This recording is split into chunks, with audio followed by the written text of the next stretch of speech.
Hope everyone's having a pleasant Sunday morning. If you've seen the movie Top Gun Maverick, which came out a year ago or so, and you remember that scene toward the beginning of the movie where Tom Cruise has just had an incident in a test plane, and I think Ed Harris, who plays a 3-star admiral, shows up and starts kind of chewing his ass. He says something like, "The future is coming and you aren't in it." And then goes on and on for a little while longer. And then he says, "The end is inevitable. Your kind is headed for extinction." And then Maverick, in kind of his smart-ass way, says, "Maybe so, sir, but not today." And then the movie really kicks off. And it's actually a very good movie. It's one of the better sequels. Not the best of all time. Probably the best of all time is, I'd say, either Empire Strikes Back or maybe Terminator 2. But it's a really good sequel. It's especially with the quality of movies that are coming out these days, it's an exceptionally good movie.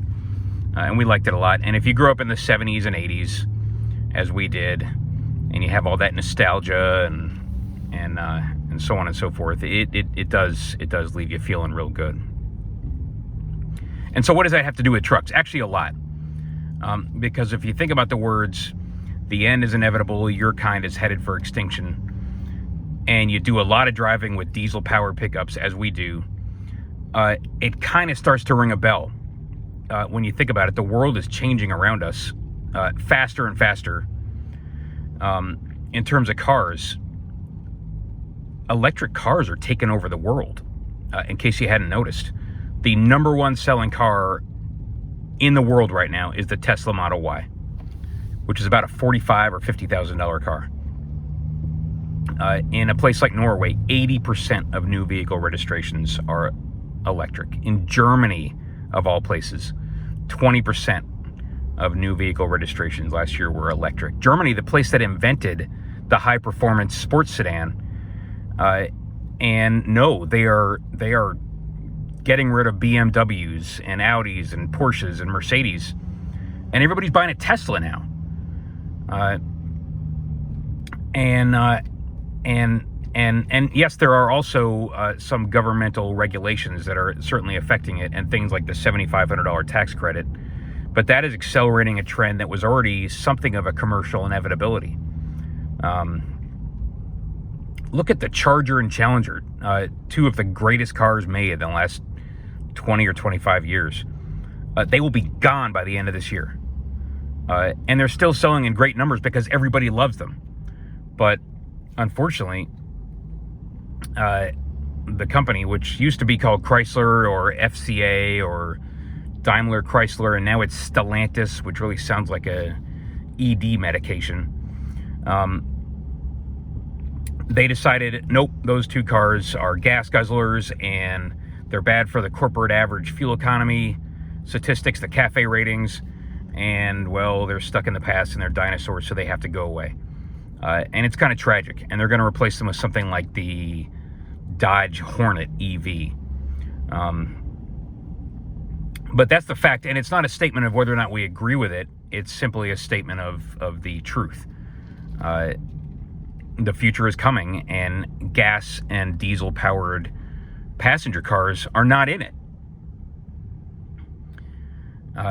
It's growing on an exponential basis. Tesla is growing their vehicle production 50% a year. China has taken over from Japan as the number one exporter of cars, and the vast majority of those are electric cars. And so you can see where that's headed. You can see where the passenger vehicle market is headed. And that's on one side of the scale. On the other side, which is your heavy-duty Class 8 18-wheelers, your semis, the Tesla Semi, which is in production as we speak and in the hands of customers and being driven thousands or tens of thousands or hundreds of thousands of miles every month. It's in the fleet, and it is doing the job. It has a 500-mile range, fully loaded to 82,000 pounds. You can actually gross out 2,000 pounds over a regular semi. because it's got an advanced powertrain, and that truck will go 500 miles on a full charge. And so you can see there is a path, and there's a plan in motion that will lead to the extinction of the diesel-powered 18-wheeler. And there are some cases like your long-haul truckers, your OTR drivers who go, in a 14-hour workday. You can actually drive 11 of those 14, and you can put on, let's just say, 700 miles a day. It's going to be a challenge for them, especially if they're driving through the middle of nowhere, to find a charging station in the middle of the workday, and so on and so forth. And so they might be the last ones to go. But for most of these truckers who have a much shorter workday and much shorter legs, and they're going terminal to terminal, yeah, it's going to be, it's not going to be long before diesel-powered 18-wheelers are extinct. And so where does that leave the light-duty and medium-duty trucks? Something like the F-150 on the light-duty side, something like the Ranger. You can see where this is headed. Ford has had the Power Boost, the F-150 hybrid, in production now since 21. It's now in its third year of production. People are buying it. People love it. Everybody except Consumer Reports, or as a lot of people describe them, con job reports. It's a great truck. It's a fantastic truck in a lot of ways. We had one for 2 years, put 60,000 miles on it. It delivers. A little bit less so in terms of fuel economy in the real world, especially when you have a trailer hitched up. But that's not why we bought it. It's got that advanced hybrid powertrain, which has a generator built into it that can give you 7.2 kilowatts of 240 AC power indefinitely, as long as you have a fuel supply. And what we saw in 2021 in Texas, where they had those ice storms that shut down the entire state, the F-150 Power Boost was keeping people alive because of the fact that it could power their houses and run their appliances and their heat, and their ovens, and so on and so forth, their electric ovens. That truck literally was saving lives in Texas. The first couple months that it was even on the market. And you heard all about that. But Ford also has the F-150 Lightning, and it's not a truck that we like at all because it's completely useless for what we do, which is lots and lots of long road trips and lots of towing. It's basically useless for that. But you can see where Ford is headed with this. It would make a lot of sense, and it's entirely possible, maybe not probable, but it's definitely possible that they will have a plug-in hybrid on the market sometime soon, which would give you the longer range, the longer electric range of the F-150 Lightning, coupled with a real engine that would not force you to stop and charge the truck when that battery runs out. So it would give you the best of both worlds. And who knows if that's coming. Supposedly Ford had it in the works, and then when all the reservations started flooding in for the F-150 Lightning in their summer 21 when they announced it, Ford ditched on the plug-in hybrid. But now you're starting to see people canceling their reservations for the F-150 Lightning because they've heard of just how bad the real-world range is, especially with a trailer, especially in the winter.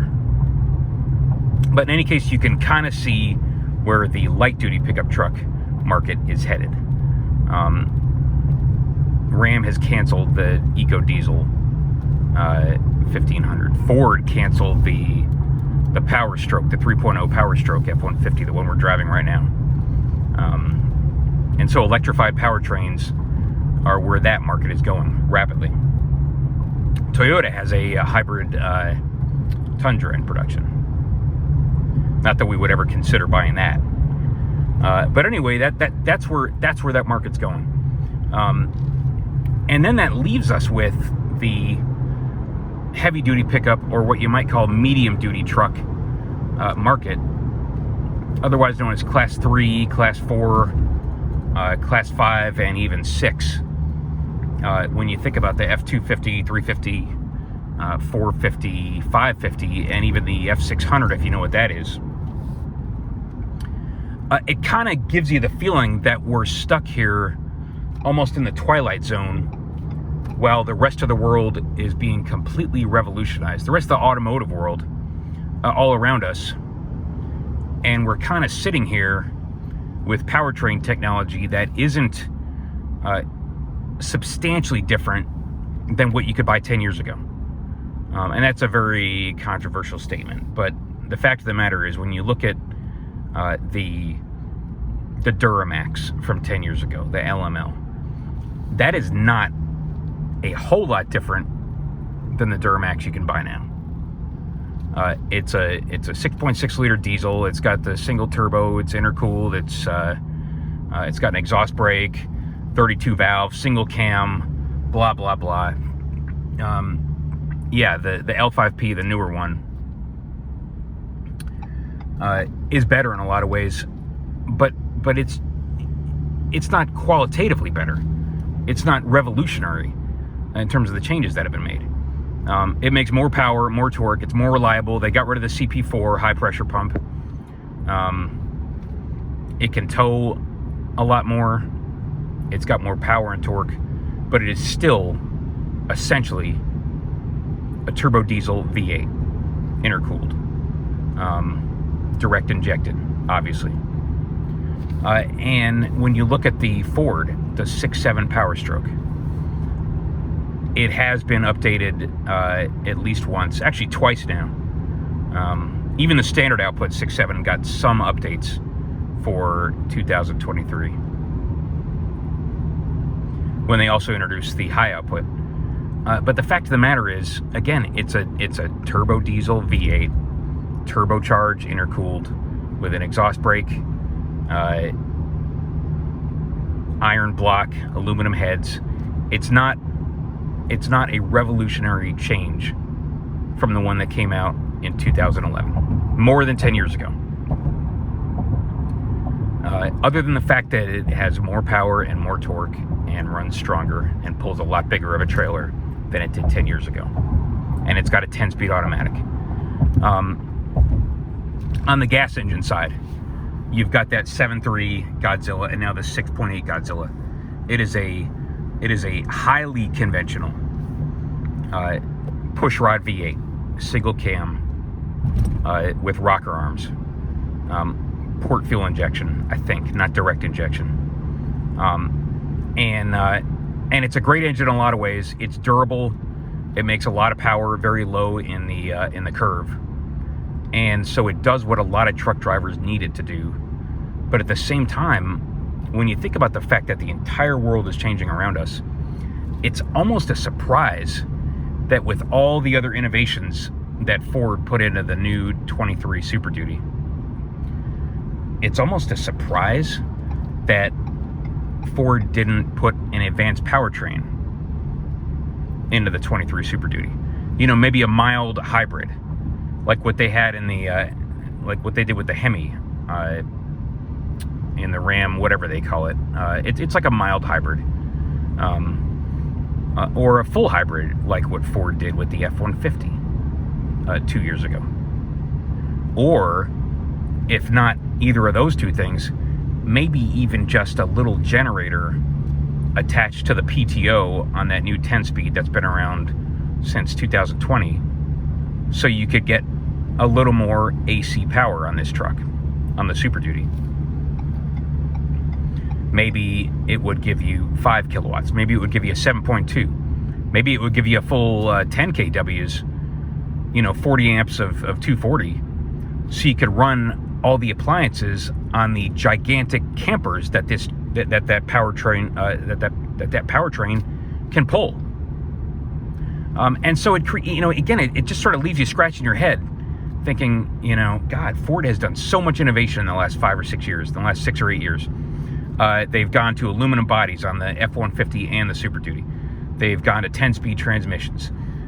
They've got this big 12-inch screen. They've got a heads-up display on the Super Duty, probably coming soon to the F-150. They've got a self-driving system now on the Super Duty and F-150, which is essentially lane keeping, lane centering, and adaptive cruise control. I'm not even talking about blue cruise, which nobody really needs. All you need is lane keeping, lane centering, and adaptive cruise control.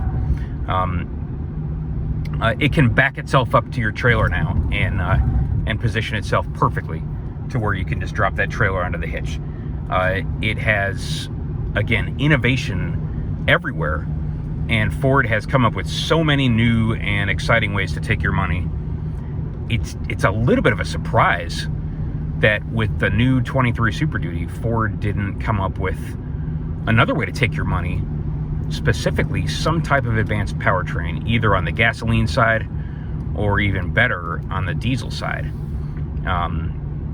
Could you imagine, for instance, a plug-in hybrid diesel? And you'd have to be very careful with the payload, because the F450 pickup, for instance, it's kind of light on payload. But the 450 chassis cab, the 550 chassis cab, and even the F600, the 600 has a 22,000 pound GVW. It can carry somewhere around 10,000 pounds of cargo, of payload, give or take. Which means it would be more than happy, that truck, to carry, let's just say, 2,000 or 3,000 pounds of batteries and still be able to hitch up a very, very heavy gooseneck or fifth wheel trailer. And then it could actually give you something like 50 or 100 or maybe 150 miles of cruising range without even having to start the engine. And then after the battery runs out, yeah, you'd still have essentially unlimited range with that diesel engine, because you never have to stop and charge the truck. And so again, I'm not saying it's a disappointment. We love that new Super Duty in so many ways, but it's a bit of a surprise that in a truck that some people are paying $90,000 or $100,000 to buy, it actually has less capability in that one area, in the area of AC power generation, than the little F-150 that some people are buying for as little as $50,000. And it kind of makes you wonder. It just sort of makes you scratch your head, because natural disasters are not going away. You got wildfires out west all the time. You got these deep freezes that happen in places like Texas on a pretty routine basis. In the last couple of days, there have been severe storms that have taken out a lot of power lines and left entire neighborhoods completely without power in 90 or 100 degree heat. And then obviously in a place like Florida, you get hurricanes on a routine basis, on a constant basis. And so it's not as if having onboard AC power is some kind of a gimmick or some kind of a luxury. In large parts of the country, it is a necessity. In a place like Michigan, where we moved from, where we left a year ago, they just had a winter storm this past winter in what, late December, early mid-January.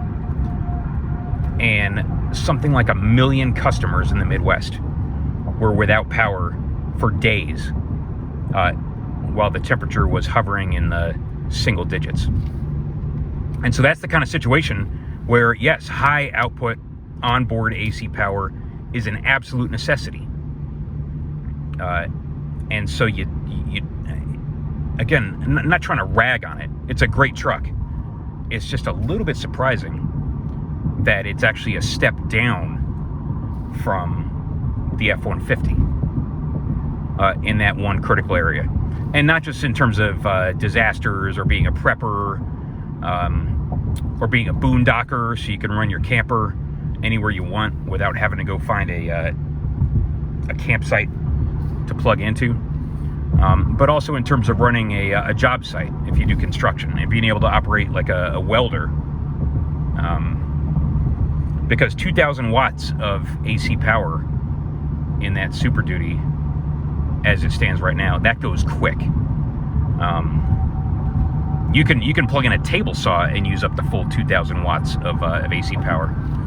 And so, if you got any knowledge or insider information about this that you're willing to pass along, please do, because it's just a little bit surprising, not disappointing, It's just a little bit surprising that new Super Duty doesn't have anything along those lines, either an advanced mild hybrid, a full hybrid, a plug-in hybrid, or even just a little generator hooked up to the PTO on this 10-speed, so that you can generate the kind of AC power that more and more people need more and more of the time. And then there is also that discussion about fuel economy. The standard output 6.7, and we've done it a couple times. We've done mileage tests. It will return between 18 and 20 mpgs unloaded, which is great when you think about it for an 8,700 pound truck, which is how much ours weighs. And then when you got a trailer hitched up, it's somewhere around between 9.5 and maybe 11.5 or 12 mpgs. No complaints about the mpgs on that truck, but it certainly wouldn't hurt to get a couple more, or to be able to drive the first 50 or 100 miles of the day with the engine switched completely off in the case of a plug-in hybrid. That would be nice. So there it is. Just let us know if you know anything as to when or if Ford has any plans to take these, not this truck, but the Super Duty, and put some kind of an advanced powertrain in it, because that would be super interesting to know. Or even if Ram, or if meaning Cummins, or if GM with the Duramax have any plans to do the same thing. All right, well, I think that's enough about that. Hope everyone's having a great day, and we will talk to you later.